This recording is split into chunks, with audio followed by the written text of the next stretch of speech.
thought you were like me. Yun din po yung akala ko. Pero ngayon, sising-sisi po ako na naging idol kita. Never meet your heroes.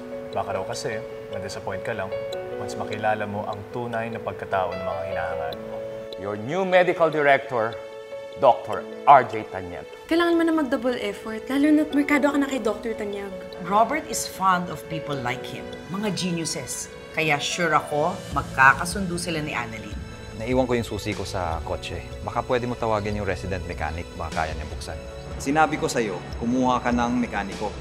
Hindi isang doktor na gagawin ang lahat para lang sumipsip. You may now go back to your post, Dr. Santos. Hindi kita kailangan dito.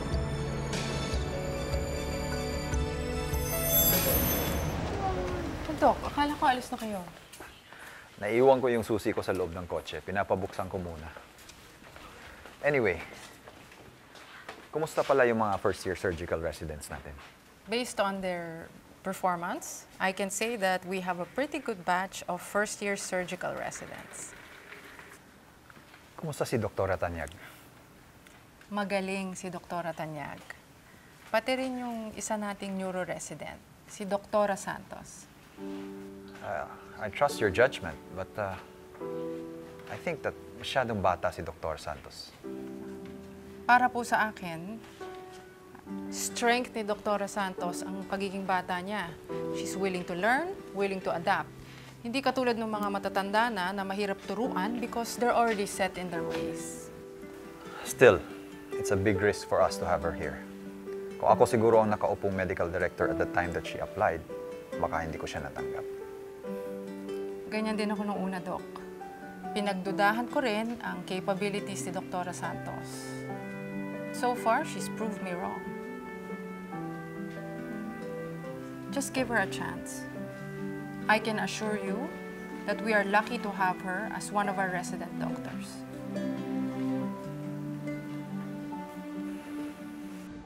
Nay, wala ho kami nakitang kahit anong unusual sa CT scan. No hemorrhage, no stroke. Patient shows no neurologic deficit and CT scan results are unremarkable. Ang ibig sabihin ho nun ay walang problema. Matindi kasi yung init ng panahon, doktora. Kaya sumakit din yung ulo ng anak ko. Mapilit din kasi to, kaya dinala ko na dito sa ospital. Dok, sabi niyo wala naman na problema. So, pwede na kami ma-discharge ngayon. Pwede naman ako. But I strongly advise na pag may naramdaman siya ulit, ibalik niyo agad sa amin. Sige, Dok! Dok, sobrang sakit ng tiyan ko, Dok. Sandali lang. Dr. Santos, tulungan mo sila ma-discharge.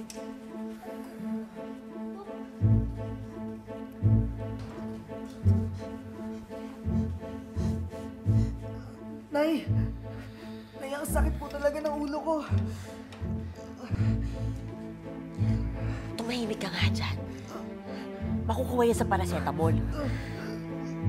Gastos na ngayon inabot natin dito dahil sa kadadaing mo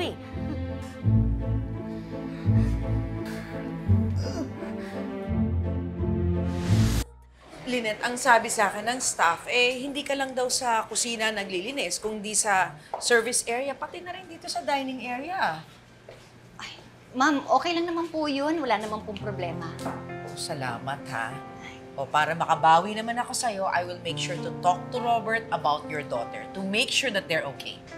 Ay, naku ma'am, wag na po. Nakakahiya. At saka, isa pa po, sigurado akong magagalit sa akin si Annalyn. Naku naman, para naman makabawi ako sa'yo. Ang sipag-sipag mo dito, Ma'am, okay lang po yun. Isanay po ako maglinis.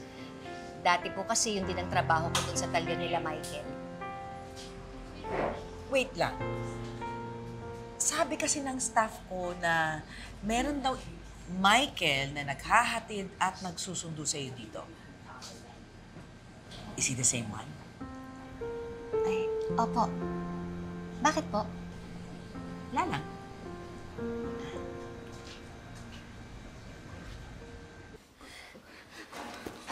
Dok, pwede na kami ma-discharge ngayon, di ba?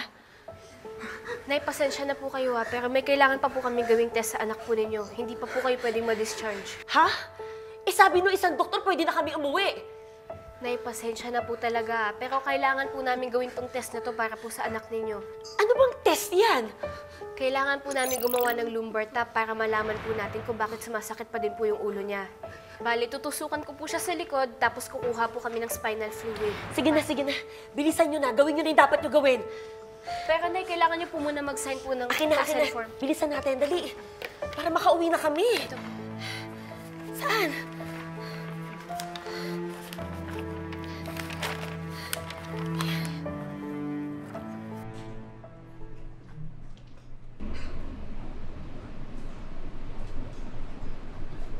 Linet. Michael, nandito ka na. Naku, hindi pa ako tapos eh. Okay lang, napaga ako. Pasensya ka na, naabala na kita. Kasi palagi mo na lang akong hinahatid tsaka sinusundo. Alam mo, sa susunod, magkukumute na lang ako, ha? Hindi, okay lang. Ano ka ba? Gusto ko nga yung hinahatid at sinusundo ka eh. Sandali na lang to. Matatapos na lang. Gusto mo bang maupo? Hintayin na lang kita. Ako na bala. Salamat, ha?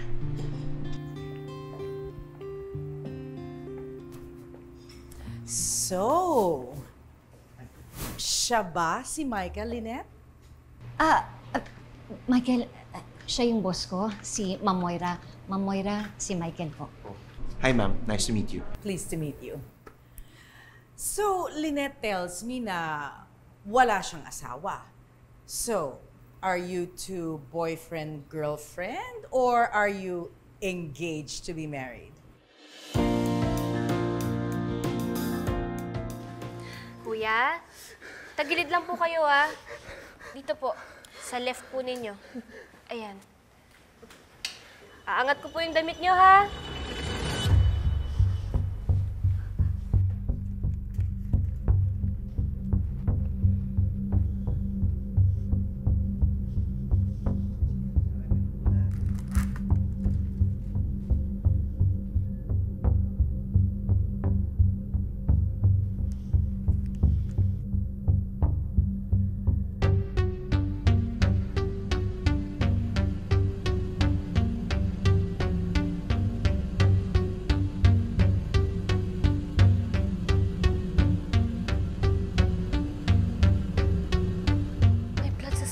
Fluid. Ruptured aneurysm nga.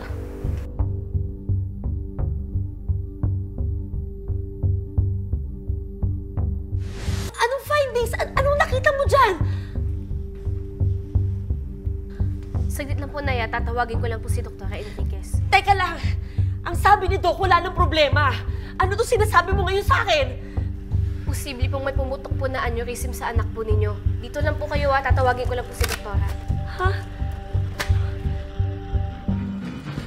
Are you two boyfriend-girlfriend or are you engaged to be married? Ay, naku ma'am, hindi ko po siya boyfriend, tsaka hindi po kami engaged. Magkaibigan po kami. Magkaibigan pa lang kayo. Pakipot kasi itong si Lynette eh. Ano pa bang hinihintay mo? We're not getting any younger. Bakit hindi mo pa sinasagot itong si Michael? Ang gwapo eh. Salamat po, Ma'am Moira.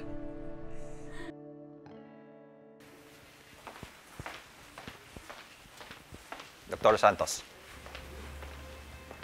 na-clear mo na ba sa attending physician yung procedure na ginawa mo? Sasabihin ko pa lang po. Sasabihin mo pa lang? We have a hierarchy in this hospital, Dr. Santos. You don't just do things dahil lang gusto mo. Akala tuloy ng patient na incompetent si Dr. Enriquez, your senior, dahil sa ginawa mo. Doktor, excuse po. Alam niyo po ba yung ginawa ni Dr. Santos bago kayo dumating dito? Nakialam lang naman ho siya dun sa appendix ng patient ko. Bida-bida po kasi yan eh. Doc Prado, hindi po ako bida-bida. Gusto ko lang naman na... Gusto mo lang na ano? Gusto mo lang patunayan na genius ka talaga? Hindi porket magaling ka, pwede mo nang gawin lahat ng gusto mong gawin. Rules were made to be followed, especially in the hospital setting, Dr. Santos. Lives are at stake here. Kung genius ka talaga, dapat alam mo yun. Doc, alam ko po yun. Alam ko po na bawat kilos po natin mga doktor, nakasalalay po yung buhay ng mga pasyente natin. Kaya nga po gusto ko po gawin yung procedure na yun eh. Para sure ko po na wala po siyang sakit bago po siya umalis ng ospital. And you were right. I would have commended you kung dinaan mo sa tamang proseso. Pero hindi. Pinahiya mo si Doktora Enriquez. You made her look like a fool. Gusto mo ba mangyari sa'yo yan? Ipahiya ka ng mga katrabaho mo?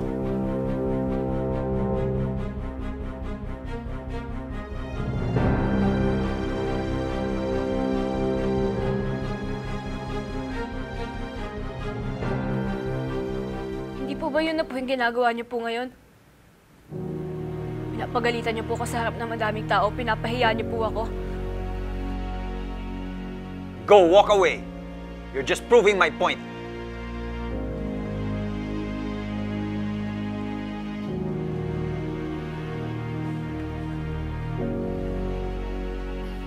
Excuse me, Doc.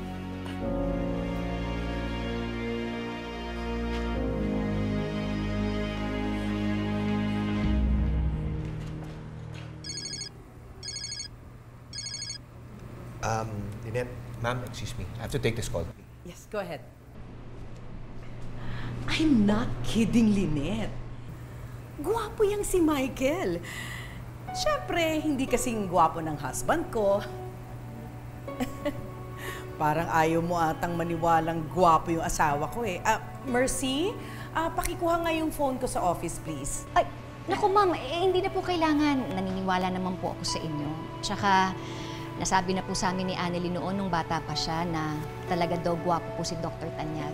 Eh, syempre naman po, maganda po kayo eh. Kaya alam ko po na gwapo po yung asawa niyo. I know, Robert is such a catch.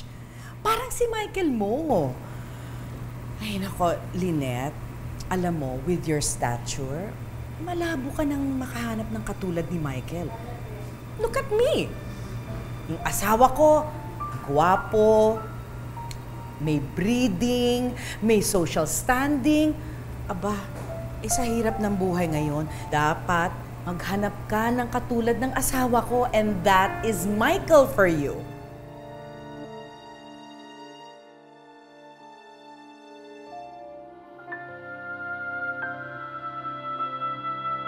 You should have gone through me. Kung nagduda ka na pala na nagsisinungaling yung pasyente, dapat pinaalam mo agad sa akin para hindi na nangyari to. Sorry po. Dr. Santos, I know you have the best intentions, pero sa dami ng tao na sasagutin mo, yung medical director pa natin. After I built you up to him. Sorry po. No, don't apologize to me. Kay Dr. Tanyag ka humingi ng tawad because he has the power na tanggalin ka dito.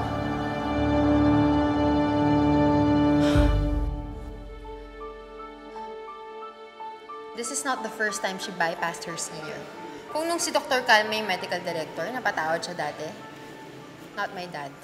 So, pwedeng matanggal si Dr. Santos?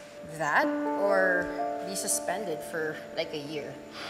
Ang harsh naman. Mas harsh yung ginawa niya, no? Nakipagsigawan siya kay dad sa harap ng lahat ng tao sa ER. Unbelievable. Nasaan si Dr. Santos? I don't know. She walked out on my dad. Baka she went home when she realized her own stupidity. Luke, wait lang. Hindi pa ako tapos. Luke! Sorry po, Dr. Tanyag. Alam ko po may kasalanan po ako, na naging selfish po ako. Hindi ko po inisip yung kapakanan po ni Dr. Enriquez at ng iba ko po mga kasama. Pero Dok, gusto ko po dito. Napamahal na po ako sa lugar na to at ang dami ko pong natututunan sa inyo. Tsaka po kay Dr. Enriquez at sa lahat po ng medical professionals po dito. Kaya sana po, Dok, huwag niyo naman po kong tanggalin. Dr. Santos already apologized to me. She's realized her mistake and has learned her lesson. So, Doc, please give her another chance. Dok, alam ko pong alam niyo na bata pa lang po ko, pangarap ko na po to. Pero kung ano man po yung desisyon ninyo, tatanggapin ko po.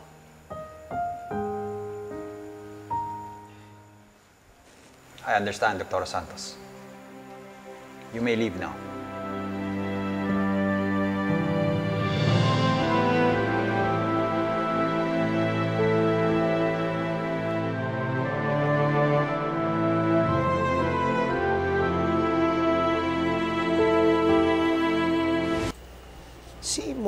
nanay ni Zoe na parating nakakaaway ni Annalyn, di ba? Siya rin yung asawa ni Dr. Tanyag? Oo. Dati kasi nakaaway na namin siya ni Annalyn. Pero ngayon, mabait na siya sa amin. Mabait? Parang hindi naman. Alam mo, mababa ang tingin niya sa'yo. Bakit mo naman nasabi yan? Sorry narinig ko kasi yung usapan niyo na maghanap ka daw ng asawang mayaman dahil sa estado mo. Naku, ganun lang talaga si Ma'am Moira. Kung minsan, kung magsalita siya, yung parang mata pobre. Pero mabait yun. Okay na kami. Lynette, hindi man ako kasing yaman at talino ng asawa niyang doktor. Buo naman ang puso ko sa pagmamahal sa'yo.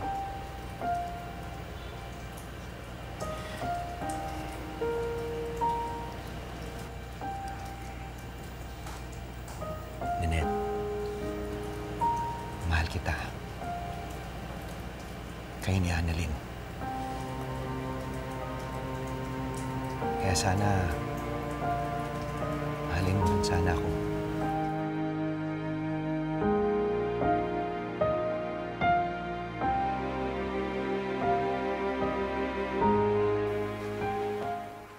What are you waiting for, Dr. Santos? You may leave now. Salamat po, Dok. Kukunin ko lang po yung mga gamit ko. Wait. Ano ba sinasabi mo? Inisip mo ba na tinatanggal kita? Po? I said to leave and get back to work. Wala akong sinabi na umalis ka sa ospital. And one more thing, Dr. Santos. Ayoko na makita kita na umiiyak sa harap ko. Also, I'd like to commend you for your quick thinking and initiative. Kung hindi dahil sa'yo, baka namatay na yung pasyente. Nagkamali ka man, you still managed to save a life. Just do better next time. And don't let your emotions get the best of you. Salamat po, Dok.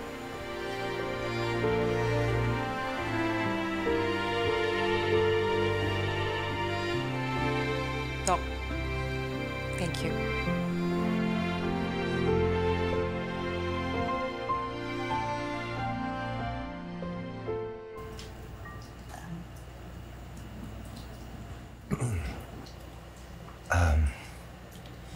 Lynette, ano pa ba pwede kong gawin para mahalin mo ko? Michael, pasensya ka na. Pero kung naiinip ka na, pwede ka naman huminto. Hindi, Lynette.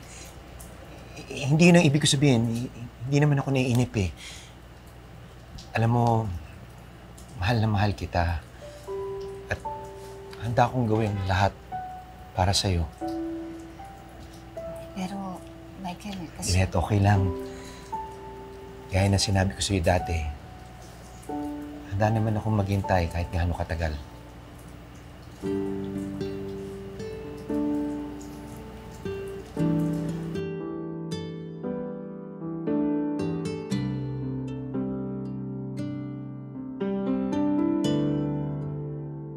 Grabe yung sigawan ni Dr. Santos at ni Dr. Tanyag sa ER, no? Ito rin naman si Dr. Prado. Sumausaw pa. Palang din eh. Mahilig naman talaga makasawsaw yung doktor na yun. Ikaw rin, sawsawero ka rin eh. Tapos sa bako magkwento, di ba? Hindi pa. Sorry naman. Ikaw naman kasi mamaya ka na. Oo, kamusta na daw ba si Annalyn? Ito na nga ang chismis. Mainit-init pa. Ang sabi sa 4 na kanto ng ospital na to, baka daw matanggal si Dr. Santos. It's not just a possibility anymore. My dad just fired Dr. Santos. Kaya kayo, umayos kayo kung ayaw niyong matulad sa kanya. Okay?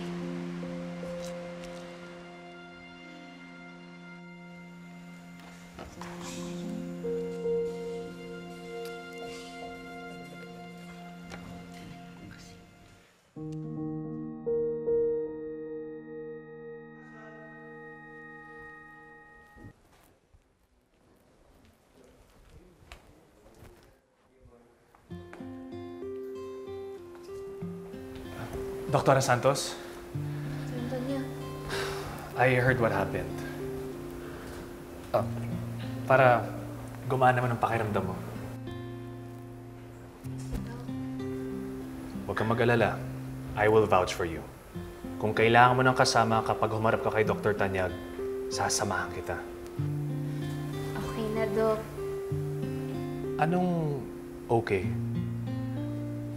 Nag-usap na kami ni Dr. Tanyag. Nasabon lang po ako pero hindi ako natanggal. Talaga? Mabuti naman. I'm so happy for you, Annalyn. Wait. So, ibig sabihin, okay na kayo ni Dr. Tanyag?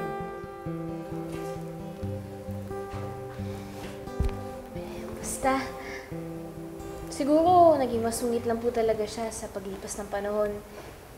Pero kanina, nakita ko ulit yung Dr. Tanyag na naging idol ko. Yung fair. Tapos, isipin mo yun, napuri niya pa ako. Ang saya. Well, I'm not surprised. Magaling ka talagang doktor. Thank you. Annalyn! Uy!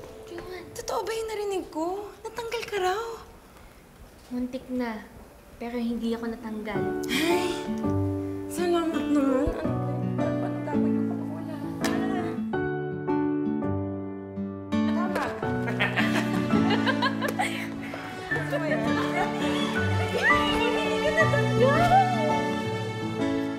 Annalyn! Why are you still here? You were fired. Sino na-fire? Ako? Hindi ako na-fire, ah. Don't be delusional. Get out of this hospital. Huwag mo naman pagsiksikan yung sarili mo. You're not needed here. Umalis ka na. Stop it, Dr. Tanyag. Hindi siya tinanggal ng dad mo. Back to work, everyone. Thank you po, Doc. That's a lie. Bakit naman ako magsisinungaling? You're just covering up for that girl. Are you calling me a liar, Dr. Tanyag? Is that it? If I were you, I'd choose my words very carefully.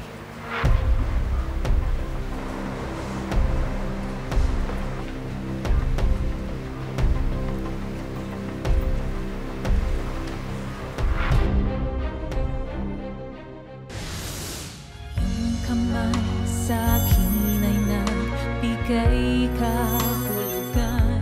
Lumalaban ako upang ika'y gabayan. Lahat ng makakaya ay sa'yo ibibigay. Bakit ba lagi mo lang pinagtatanggol si Annalyn? May gusto ka ba sa kanya? Paano kung sabihin kong, oo, may gusto ako kay Dr. Santos? Magpapa-discharge ka? Hindi ka na magpapa-opera? Eh, bakit pa, Dok? Di ba mamamatay na lang din naman ako. Siya ngayon, gusto ko na lang talagang mahanap yung tatay ko at makita siya bago ako mamatay. Ako nga hanap sa tatay mo. Si Sir Michael, laging nandyan. Maaasahan yung mag-ina. Eh, samantalang yung Sir Chinito mo, maaasahan ba yun? Wala. Nga. Masyado ka nang emotionally attached sa pasyente mo. Someday, you will lose a patient. That is a fact that all of us doctors have to live with. Mauubos ang luha mo. And you know what will happen? You will just stop caring at all. Gusto mo ba ganun ang mangyari sa'yo? Bakit, Doc? Yun po ba yung nangyari sa inyo?